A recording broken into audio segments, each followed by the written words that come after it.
sasa.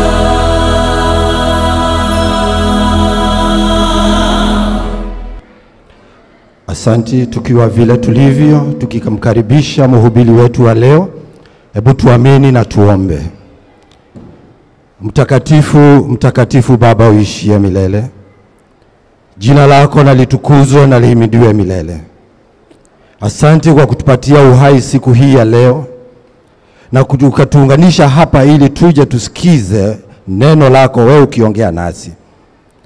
Nena na kila roho ambayo imesimama wakati huu.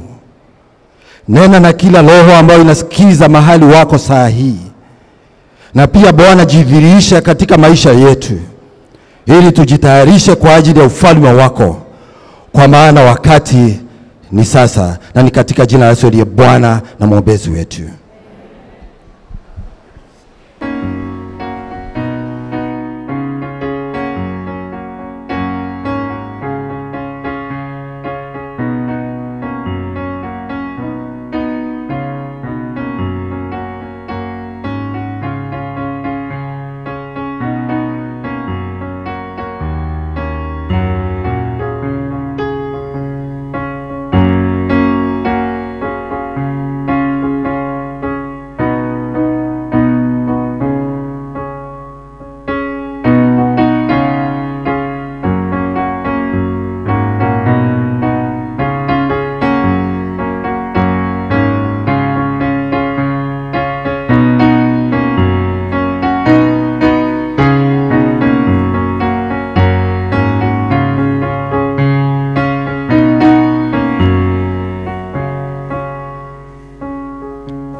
Tunamshukuru Mungu sana kutupa nafasi nyingine tena katika siku hii ya leo, siku makini maalum, siku ambayo tangu asubuhi tunajitahidi kwa neema ya Mungu kugusa maeneo muhimu ambayo yamezaa maswali yanayofanya watu wa Mungu kufahamu zaidi kila ambacho wamejifunza kwa muda mrefu.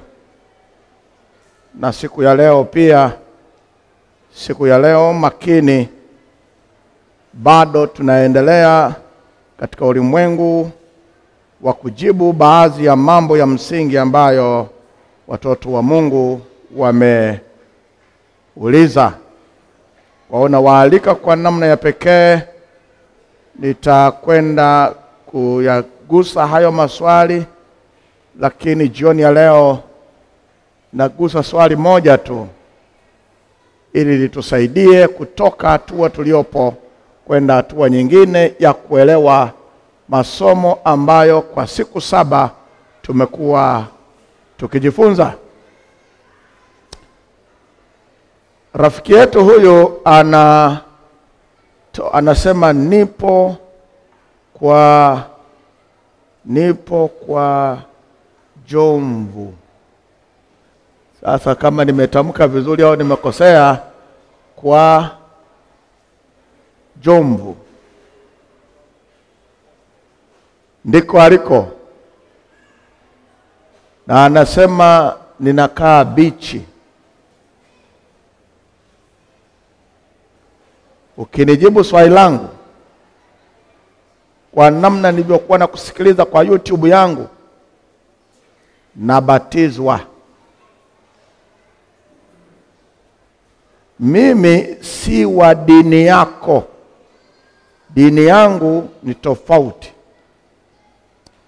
Lakini kuna mtu nafanya naye kazi aliyenipa app ya Op Channel Kenya, na akanambia kuna mahubiri yanaendelea.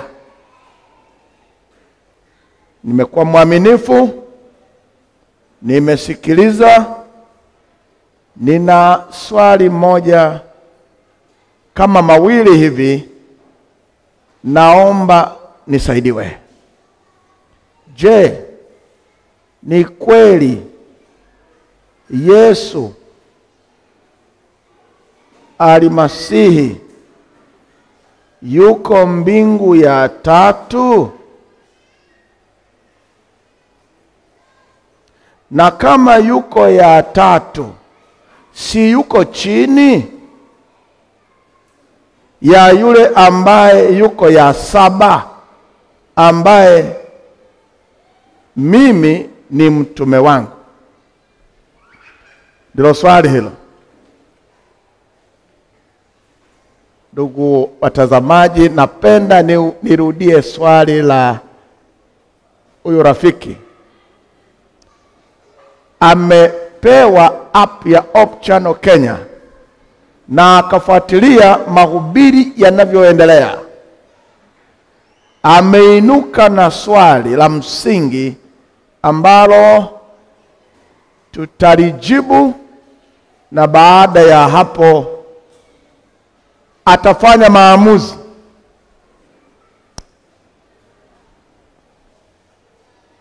Anasema anakaa beach na ana mtu anafanya kazi naye, jina lenyewe kwa Mjomvu, hiyo ni jina la mahali alipo. Anauliza, je, ni kweli Yesu Almasihi yuko mbingu ya 3? Kaswali hako. Alafu hitimisho lake ni hili. Anasema kama yuko ya 3, basi yuko chini ya yule aliye ya 7, ambaye mimi ni mtume wangu. Sasa hoja ni ya msingi na atuikimbii, na kwa mara ya kwanza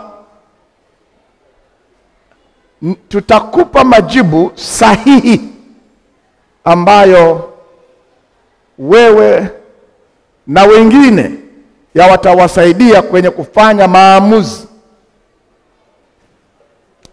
Umeuliza kwamba je, ni kweli Yesu Kristo yuko mbingu ya 3?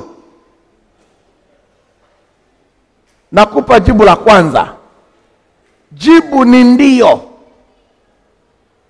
Yuko mbingu ya 3 na wala hayuko ya 7.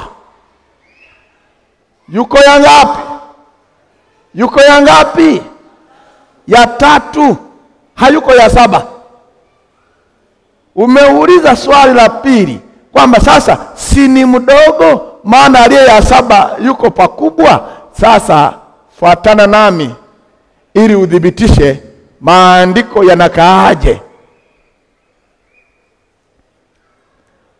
Wakorinto wa pili sura ya 12.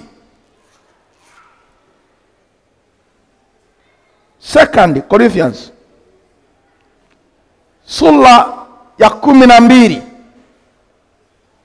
Ninasoma fungu la 2. Anasema, namjua mtu mmoja katika Kristo yapata sasa miaka 14, kwamba alikuwa katika mwili sijui, kwamba alikuwa nje ya mwili sijui, Mungu anajua. Mtu huyo alinyakuliwa juu mpaka mbingu ya 3. Sasa twende taratibu sasa. Twende taratibu. Kwa hiyo mbingu ya 3 ipo, na ndipo Yesu alipo. Sasa tutembee mimi na wewe kwenye Biblia. Mbingu ya kwanza ni ile yetu, ni yetu.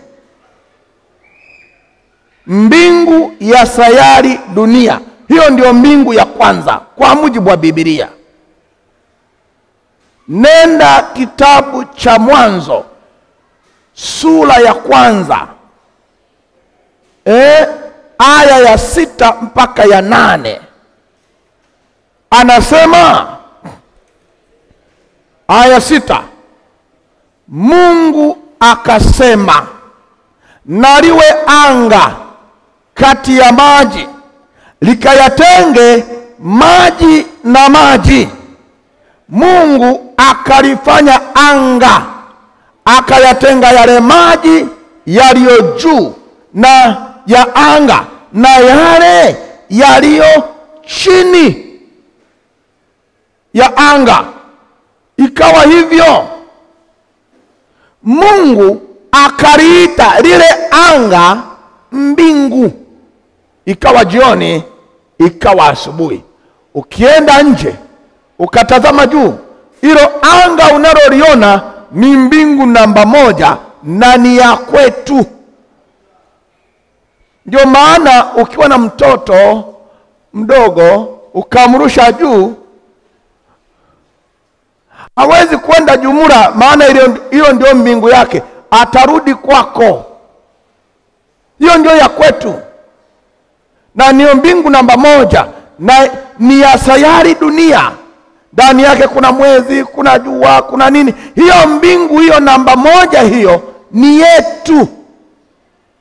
Alafu ipo hiyo mbingu namba moja. Alafu mbingu ya pili ni ya sayari zingine na malimwengu mengine yenye viumbe wasiotenda dhambi kama sisi. Sasa hapo sasa tusome Biblia.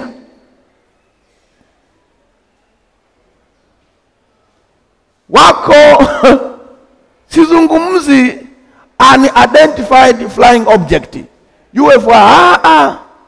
UFO. Nazungumza viumbe wanaomwabudu Mungu katika malimwengu mengine. Kama mchungaji wako hajawahi kukuambia au shehe wako, mimi nakueleza Biblia imesema. Ndio maana kitabu hiki kikaje kikatiwa muhuri na Mungu kufanya tofauti na hadithi zilizo duniani. Haleluya. Unafikiri ukileta swali sisi hatulijibu kwa hasira? Kwa furaha zote. Apiasiere aregerete. Kama unajua Kifaransa basi tafsiri. Kwa nderemo. Tunajibu swali kwa furaha, maana unataka ujue umefichwa. Makazi ya wana wa Mungu wasiotenda dhambi, ambao Bwana hukutana nao katika makazi yao. Hiyo ndio mbingu ya pili. Unawapata wapi? Nenda Ayubu 1:6. Ayubu 1:6. Hawa wana wa Mungu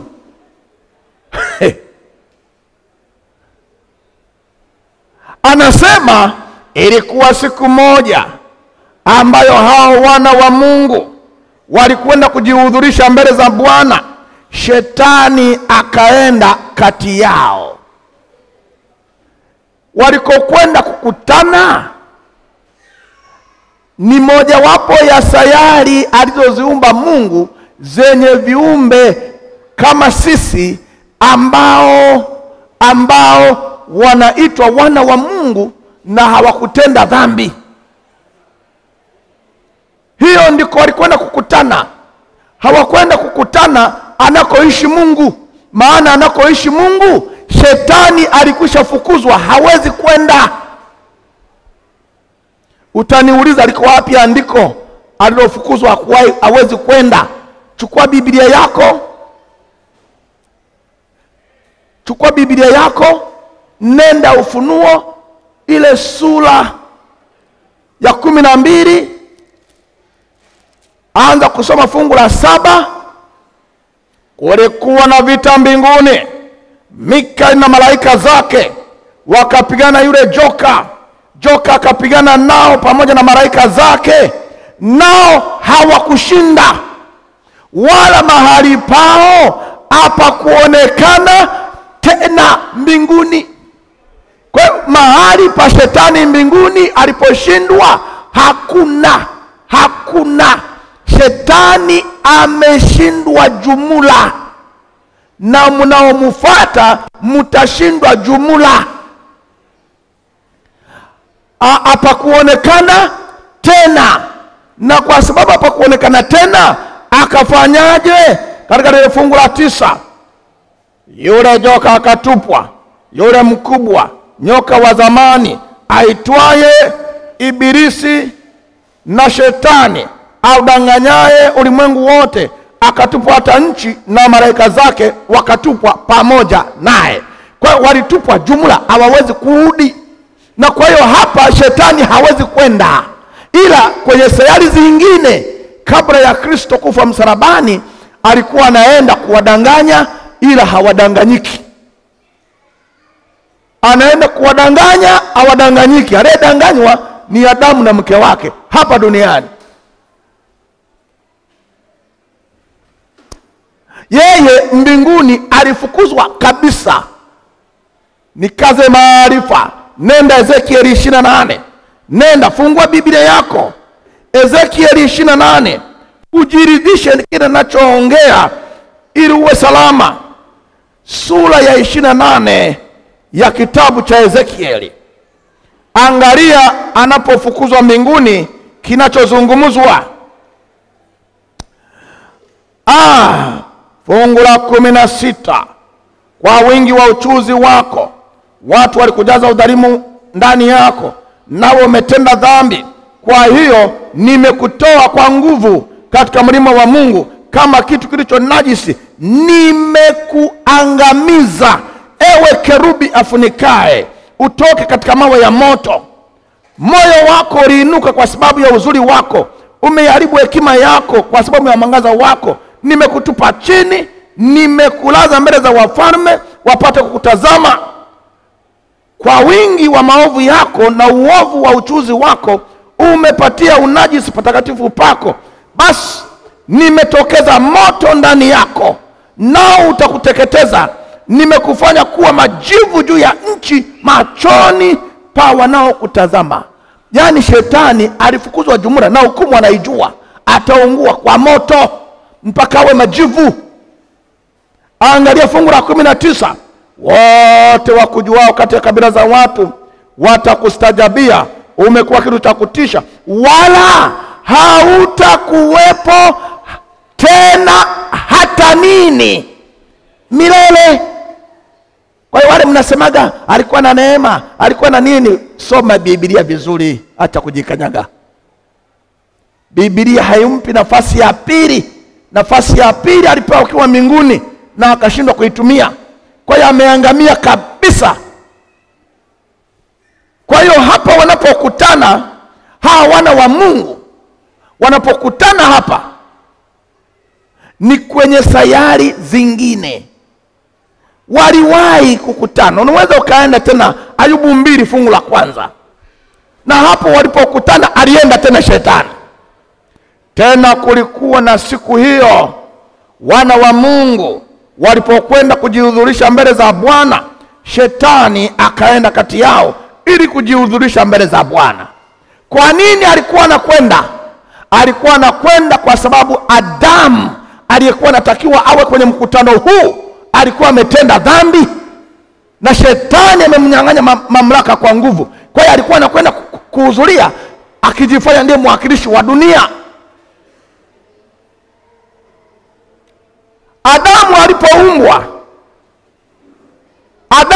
alipoumbwa na kupewa sayari dunia, hawa wakuu wa sayari hizo zingine walikuja kwenye sherehe ya kuzindua dunia. Nenda kwenye Biblia yako Ayubu 38. Ayubu 38 na fungu la 7. Neno la Mungu linasema, hapo nyota za asubuhi, au ni malaika, zilipoimba pamoja na wana wote wa Mungu walipopiga kelele kwa furaha. Dunia ilipoumbwa, wana wa Mungu hawa ambao leo wamekwenda kukutana na Bwana walikutana duniani. Utasema hiyo hoja ndio hapa ni Mungu anamwambia Ayubu, ulikuwa wapi wana wa Mungu walipokuja kukutana duniani? Niambie. Kwa maneno mengine, Kwa maneno mengine, hiyo mbingu ya pili ndiyo ina wana wa Mungu na sayari zingine zote. Mbingu ya pili. Na kwa sababu hiyo Biblia ina namna ya kuitaja. Nenda Wafalme wa kwanza sura ya 8 fungu la 27.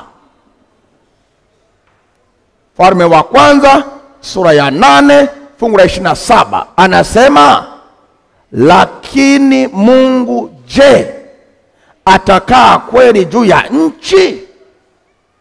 Tazama, mbingu hazikutoshi hizi za kwetu. Anakwenda nyingine, wala mbingu za mbingu, yani mbingu iliyo juu ya mbingu nyingine ambayo ni ya pili. Kwa maneno mengine, mbingu namba 2 imeandikwa ndani ya Biblia, na ndiko wanaishi wana wa Mungu na sayari zingine na vingine ambavyo Bwana atatuonyesha tukifaulu. Mbingu ya tatu ni ile anayokaa Mungu mwenyewe aliyeziumba mbingu na nchi, na hii ndiyo aliyokwenda Yesu.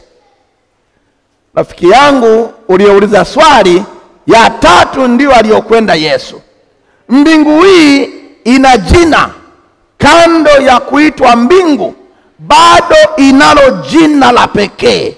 Angalia ahadi ya Yesu aliyotoa kwa mwizi msalabani. Iangalie Luka 23 fungu la 39. 23 Luka 39. Neno la Bwana linasema, na mmoja wa wale waarifu waliotungikwa alimtukana akisema, je, wewe si Kristo? Wewe sio Masihi? Jiokoe nafsi yako na sisi.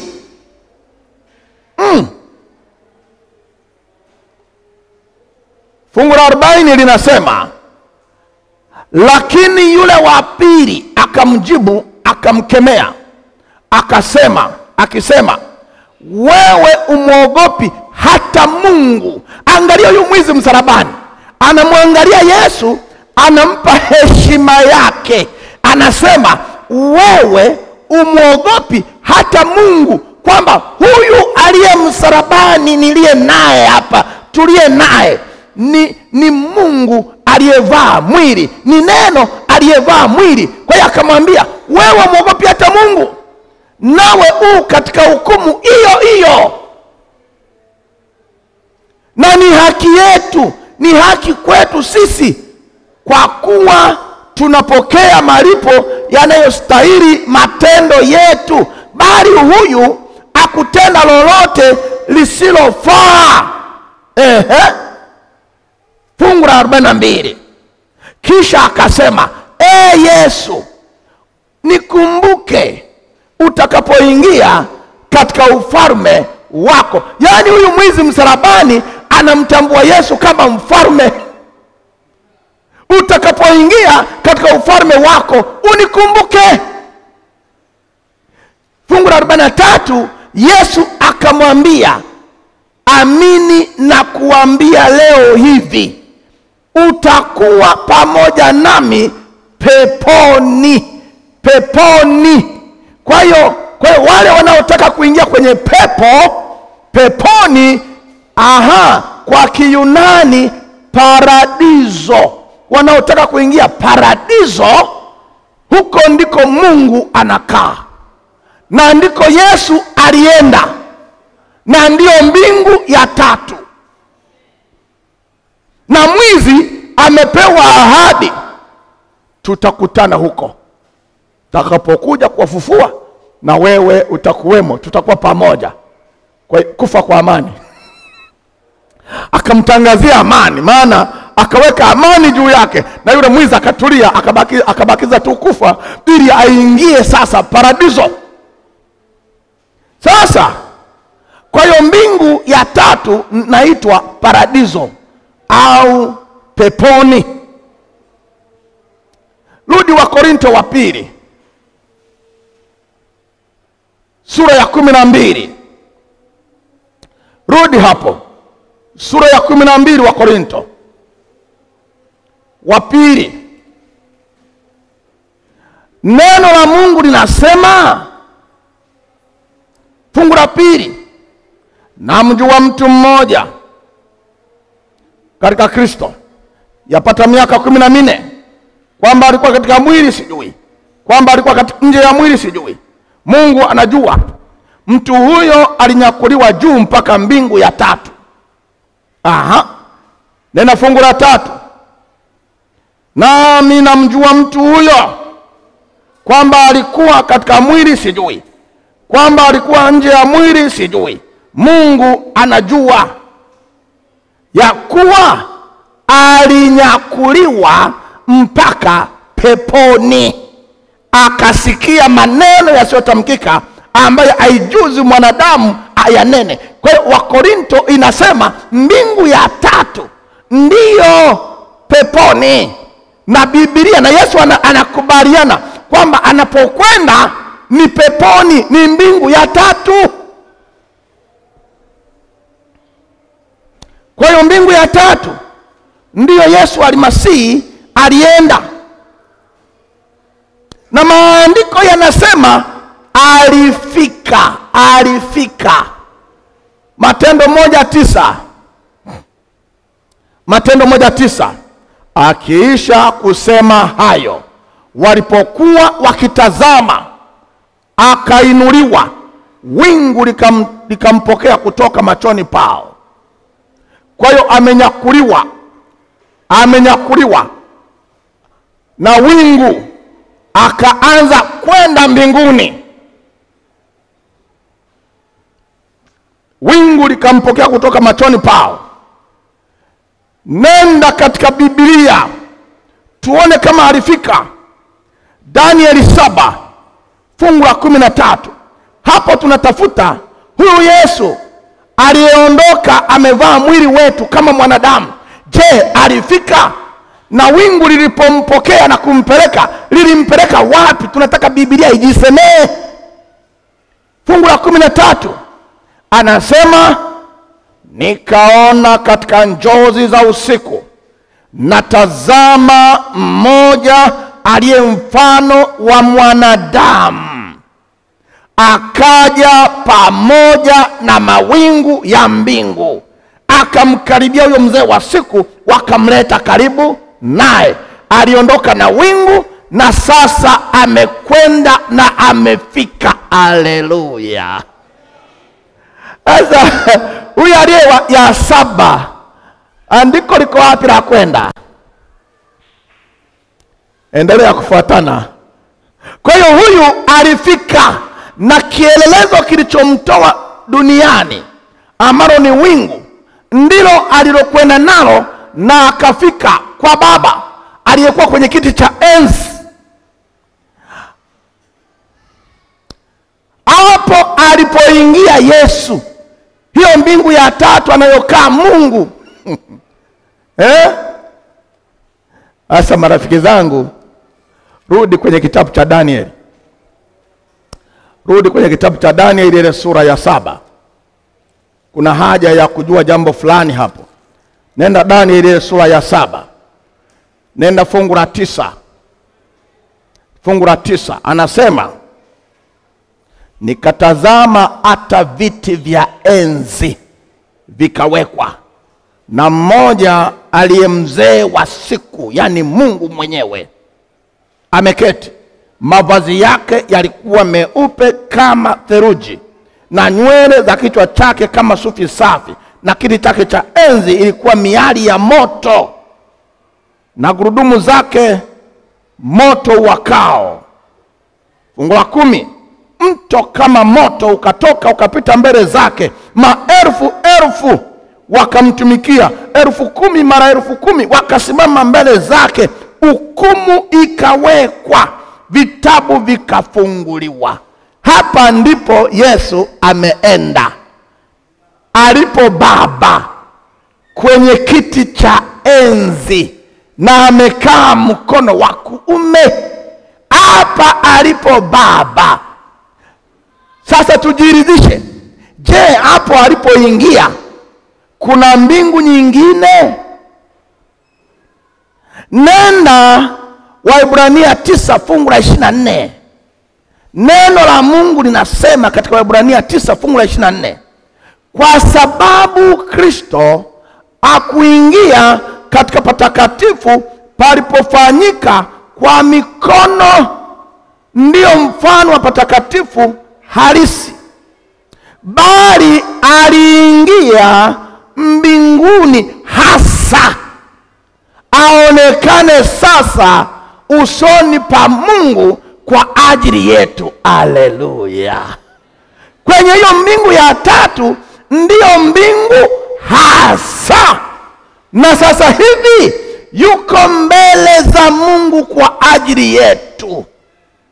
Kama unataka wokovu, muamini Yesu aseme habari zako mbele za Mungu.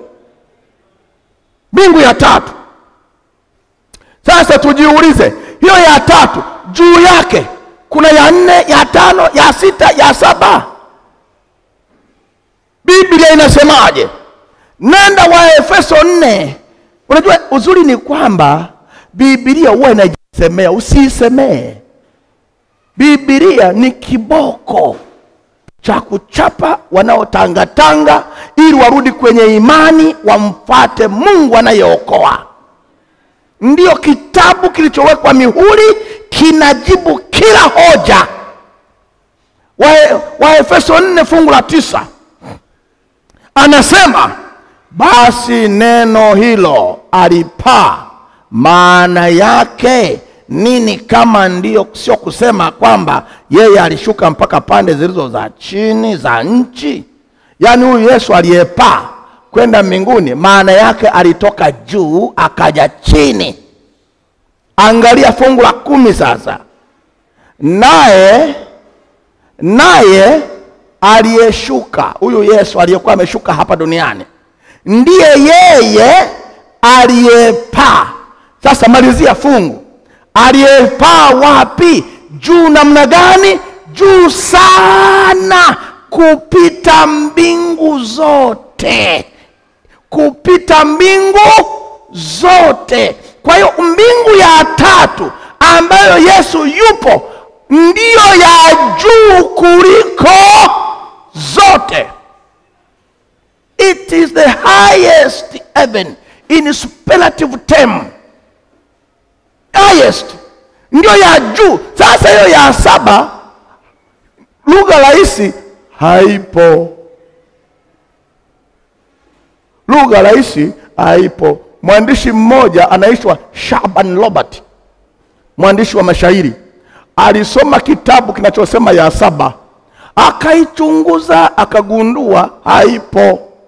Akaandika kitabu chake kinaitwa Mbingu ya Kufikirika, kilichapwa hapa Mombasa.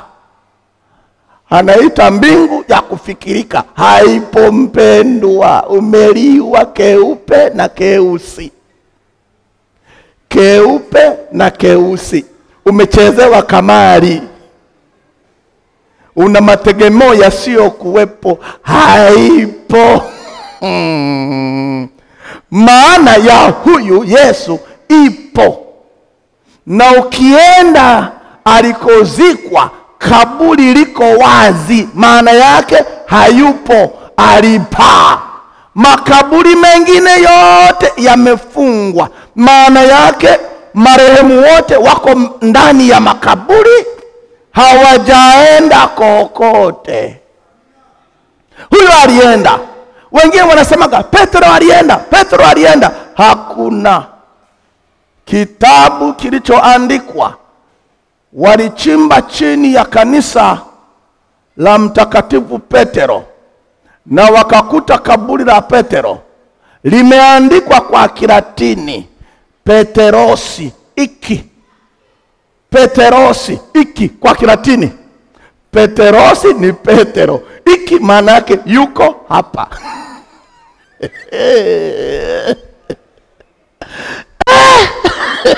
Hii dunia watu wanaliwa kichwa. Ndio maana ukiuliza swali niko makini, kwa kuwa najua ni saa ya watu kuokolewa na kufanya maamuzi. Mbingu ya saba haipo. Ziko ngapi tu? 3. Hata kwa reasoning ya kawaida ya akili inakubalika. Ya kwanza ya kwetu, ya pili ya sayari zingine, ya tatu ya Mungu mwenyewe. Na ndio Bwana Yesu aliingia. Na maandiko yanasema aliingia mbinguni hasa asimame mbele ya Mungu kwa ajili yetu. Sasa nataka tukudanganya? Hatukujifunza kudanganya. Hayo hii ya mwisho hii ndio inaitwa paradiso. Paradiso ndio inaitwa paradiso. Ngoja tusome kwenye Biblia. Kitabu cha pili cha Nyakati. Mambo ya Nyakati kitabu cha pili. Kwa kuwa kuna versions nyingi sana, waweza kufanya makosa ya version. Ninasoma Biblia, anasema Mambo ya Nyakati kitabu cha pili sura ya 6 fungu la 18. Angalia ilivyokaa. Anasema hivi: lakini je, Mungu atakaa na watu duniani? Tazama mbingu, yani ya kwetu hii, mbingu ya kwetu hii. Endelea kusoma. Na mbingu za mbingu za mbingu. Ziko ngapi hapo? Ziko 3. Na mbingu za mbingu za mbingu. Haziko 3 kwa bahati mbaya. Mbingu ya kwanza ya kwetu, ya pili ya sayari, ya tatu ya kwake. Ya 3. Ndio maana ukikuta Biblia imeandika namna hiyo, haina makosa. Kwa hiyo ziko 3. Na hii ya 3 ndio ya kwake. Na kutoka huko atakuja tena, kama anavyosema mwenyewe. Katika Ufunuo 1:7 anasema, tazama yuaja na mawingu, na kila jicho litamuona, na hao waliomchoma na kabila za watu wataomboleza kwa ajili yake. Naam, amina. Tazama yuaja na mawingu. Huyu Yesu alipaa, mawingu yakampokea, yakampeleka kama tulivyosoma, yakamleta kwa Baba, akakaa kwenye kiti cha enzi. Na anakuja na mawingu. Kwa maneno mengine, huyu aliyepaa akapokea na mawingu, akafika na mawingu, anayekuja na mawingu na umbo letu ndiye yeye. Wengine wote hawana kisa cha kuja, wana ya 7 ambayo haipo. Anakuja. Katika Ufunuo 19:11 nasema, kisha nikaziona mbingu zimefunuka, na tazama farasi mweupe, na yeye aliyempanda anaitwa mwaminifu wa kweli, naye kwa haki anahukumu, naye kwa haki anahukumu na kufanya vita. Na macho yake yalikuwa kama mwali wa moto, na juu ya kichwa chake vilemba vingi, na jina lake limeandikwa asiolijua mtu ila yeye mwenyewe. Anakuja naye amevikwa vazi lililochovya katika damu. Haleluya! Huyo ndiye aliyemwaga damu anayekuja, na jina lake anaitwa Neno la Mungu. Haleluya! Neno la Mungu ndio jina lake, ndio jina lake. majeshi yaliyoko mbinguni wakamfuata, wamepanda farasi weupe na kuvika kitani nzuri nyeupe safi, na upanga mkali kutoka kinywani mwake ili wapige mataifa kwa uo, na anawachunga kwa fimbo ya chuma, na kanyaga na mashinikizo la ghadhabu ya mvinyo na hasira ya Mwenyezi. Katika fungu la 16 ana jina limeandikwa katika vazi lake na paji lake, Mfalme wa wafalme na Bwana wa mabwana. Anakuja, wakati ni sasa. Anaitwa shahidi mwaminifu wa kweli, neno la Mungu, Mfalme wa wafalme na Bwana wa mabwana. Na anapofika duniani juu ya mawingu, neno la Mungu linasema katika Wathesalonike wa kwanza sura ya 4 fungu la 17, kisha sisi tulio hai tuliosalia tutanyakuliwa pamoja nao katika mawingu ili tumlaki Bwana hewani. Aliondoka na mawingu, akafika na mawingu, anakuja na mawingu, na sisi tunakwenda na mawingu. Ni yeye. Mashaka ni ya nini?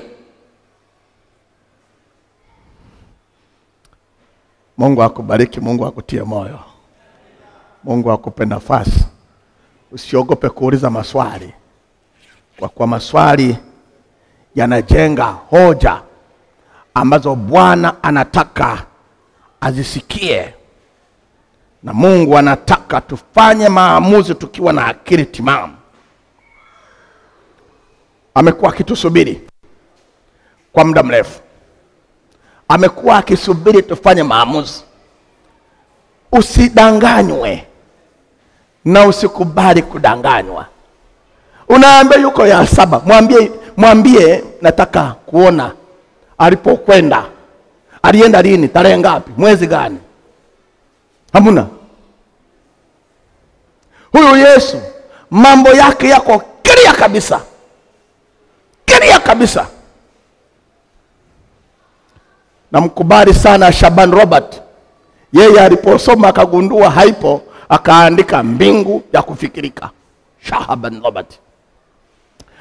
Lakini tunayokwenda sisi ipo, ni sahihi, na namna Yesu alivyokwenda ndivyo tunaenda. Alishuka katoka mbinguni, akaja akatukomboa, akapaa na mawingu, akafika na mawingu, anashuka na mawingu, tunapaa na mawingu. Ni yeye ajaye. Wakati wa maamuzi ni sasa. Rafiki uliouliza swali mahali ulipo, Bwana akubariki sana. Endelea kufanya maamuzi makubwa kwenye maisha yako, kwa kuwa Bwana amekuwa akisubiri wakati kama huu akuongoze hatua kwa hatua, na uijue kweli na yokoa. Bwana akubariki, Bwana akutakase. Tutakapokuwa na ubatizo mkubwa, wale mlio tayari kwa ubatizo, tafadhali usiende bila kufanya maamuzi. Tutakwenda bila kufanya maamuzi, na Bwana akuongoze katika jina la Bwana wetu Yesu Kristo. Amina.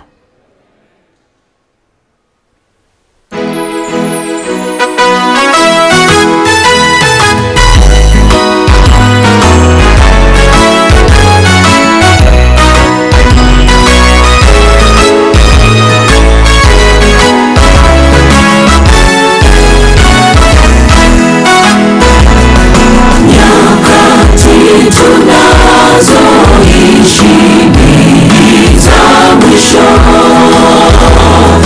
manabii walikwisha tabiri matukio. Heri asomaye na wao yasikiao maneno ya unabii, maana wakati ni sasa. Maneno ya unabii, maana wakati ni sasa. Siku ya wokovu wako ni leo, na usichelewe. Mwokozi wetu Yesu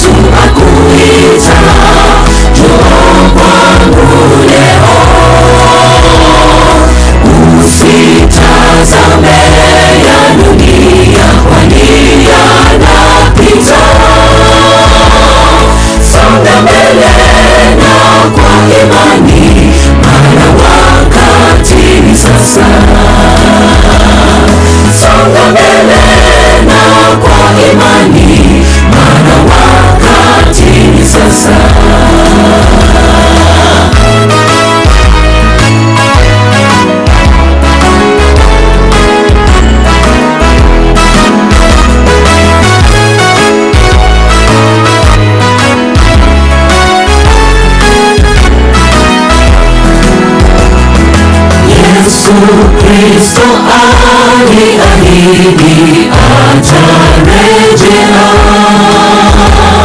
Makao ameandaa mbinguni kwa washindi. Maovu, shida za dunia yote yatakwisha. Njoo kwake uokolewe, maana wakati ni sasa. Njoo kwake uokolewe, maana wakati ni sasa. Siku ya wokovu wako ni leo, na usichelewe. Mwokozi wetu Yesu akuita, njoo kwangu leo. Usitazame ya dunia, kwani yanapita. Songa mbele na kwa imani, maana wakati ni sasa. Songa mbele na kwa imani, maana wakati ni sasa. Usichelewe. Songa mbele na kwa imani, maana wakati ni sasa.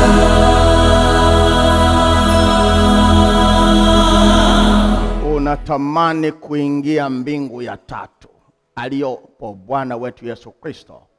Kwa ujasiri kiri imani kwa kusimama kwa miguu yako. Natamani kuingia mbingu ya tatu alipo Bwana wetu Yesu Kristo, kiwa na akili timamu. Na kushukuru sana muuliza swali mahali ulipo. Hata wewe kwa kuwa ulitamani ubatizo na umeelewa, tafadhali katika kituo ulichopo, na kama hauko kwenye kituo, piga tu simu zilizo pale chini, waambie nataka kubatizwa sasa. Na katika kituo hiki najua kuna wanaume na wanawake ambao katika mioyo yao wanawiwa kubatizwa. Nione mikono yao kama wako mahali hapa.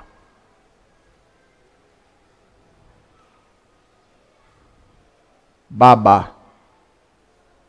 mkutano huu mkubwa wamesimama kwa sababu wanatamani kuingia mbingu ya tatu, paradiso, mbingu ya ahadi ambako haki yakaa ndani yake, mbingu yenye bahari ya kioo, mbingu yenye mti wa uzima na ile bustani ya Mungu.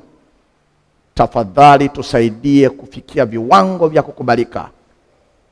Na marafiki wetu katika vituo mbalimbali wanapozidi kuikiri imani na kukubali ukweli huu, wakawa na maswali machache yanapojibiwa, tafadhali Mungu wetu waongoze katika vituo vyao kukata shauri. Mungu atubariki sana katika vituo vinavyoendelea mahali mlipo, katika nyumba za watakatifu wa Bwana walioamua kuweka mahubiri haya, downlinks nyingi katika mji huu wa Mombasa na maeneo mengine. Endelea kuwabariki watu wako, na katika kituo Maria wanapowiwa katika mioyo yao, Bwana wasaidie kukata shauri, kwa kuwa tumeomba kwa imani katika jina la Bwana wetu Yesu Kristo. Amina. Amen, amen, amina. Asante sana kwa hayo mambo mazuri, na natumai kwamba wangu msikilizaji na mtazamaji mahali popote ulipo umezidi kubarikiwa na unazidi kubarikiwa ndani ya Hope Channel Kenya Live. Basi hapa tumefika kikomo kwa leo.